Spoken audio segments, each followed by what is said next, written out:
guys हामी चाहिँ रोटी यस्तो खान्छौँ त्यही भएर नै हामी राम्री हुन्छ तर कस्तो दामी भएछ दिदी वाउ कोकोलाई रोटी खानु मन छ ओरिजिनल सुक्खा रोटी हैन टक्क मासुको ग्रेभीसँग वाउ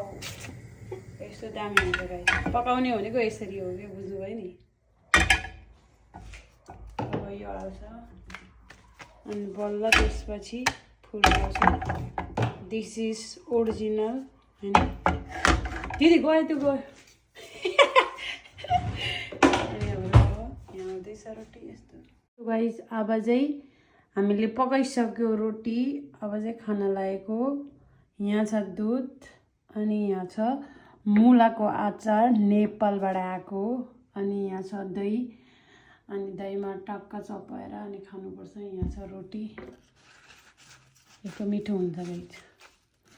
को खान मन छ आउनु होला भन्न चाहे के हो दिदी आउँदैन त यहाँ आउनु होइन यसरी चपाउने यसरी